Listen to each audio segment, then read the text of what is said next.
c'est Joël pour la chaîne Reporter Lumière. Et puis, je ne peux que parler du livre un peu avant mon accident d'avril dernier. Je sais, mais quand un événement marque, il marque. Et il m'a tellement appris de la vie, de ma vie, et déjà, voilà, honorer ma propre vie. Je le dis et voilà, je c'est mon apprentissage. Donc, chant and be happy. The power of mantra meditation.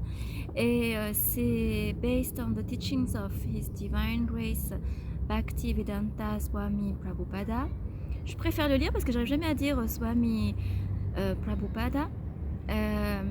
Surtout, c'est les trilogues, quadrilogues, on va dire, de George Harrison, de John Lennon, de Yoko Ono, avec justement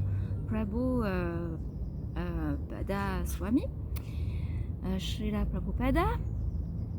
Et c'est justement,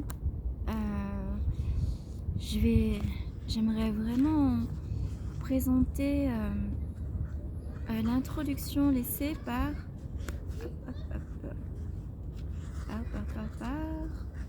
George Harrison, qui dit Words from George Harrison. Everybody is looking for Krishna. Some don't realize that they are, but they are. Krishna is God, the source of all that exists, the cause of all that is, was, or ever will be. As God is unlimited, He has many names. Allah, Buddha, Jehovah, Rama, all are Krishna, all are one. By serving God through which thought, word, and deed, and by chanting of His holy names, the devotee quickly develops God consciousness by chanting Hare Krishna, Hare Krishna, Hare Krishna, Krishna Hare Hare, Hare Rama, Hare Rama, Rama Rama, Hare Hare. One inevitably arrives at Krishna consciousness. The proof of the pudding is in the eating. J'adore cette dernière phrase, même entre guillemets, quand il dit The proof of the pudding is in the eating. Oui, la preuve du pudding, c'est quand on mange. En effet, la preuve de la foi ou la preuve de simplement de l'invisible,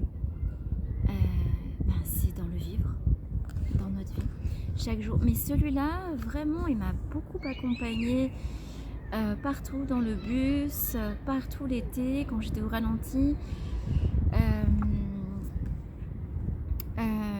Ce qui est cool avec un livre, moi j'adore, c'est les annotations quand on prend pas un vocabulaire ou quand on a tilté sur une phrase, qu'on peut vraiment la surligner, la souligner, l'écrire, quand on peut le relire je ne sais combien de fois et qu'on peut annoter justement plein de choses. Voilà, donc je ne peux que parler de Chant and Be Happy pour ceux que vous aimez les Beatles ou pas.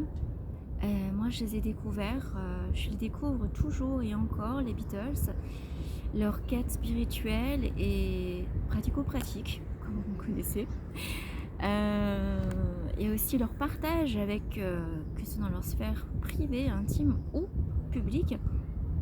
C'est incroyable comme ce groupe a partagé sa quête spirituelle et sa soif, sa faim de quête spirituelle, même à travers les travers bien sûr humains qu'ils ont vécu.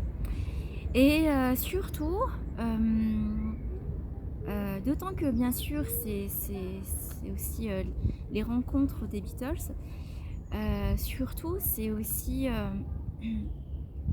et au-delà que ce soit Krishna aussi, et au-delà c'est quand on parle de mantras, moi j'adore les mantras, parce que j'ai découvert les mantras grâce à Deva Premal et Mitten, grâce à Snatam Kao, grâce à Ajit Kao, grâce à Niranjan Kao, qui me font du bien, grâce à Peya aussi avec sa voix extra, grâce voilà, à Druk Mogial aussi, vraiment. D'ailleurs il y a une vidéo où je fais un mix quand je suis en balade et où je indique les liens YouTube pour écouter leurs super mantras, chansons soit traditionnelles, soit hyper contemporaine hein, de nos jours et tout ça. Mais en tout cas, merci pour Chant and Be Happy, parce que je crois que le chant, c'est ça. C'est le chant de notre cœur et de l'âme et de la vie.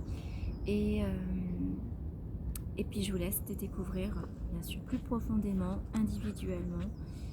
Et voilà, ça me tient à cœur de parler de Chant and Be Happy. Je vous fais plein de bises. Prenez soin de vous. Et bon ensoleillement. Salut les belles plantes et les belles fleurs. Mouah.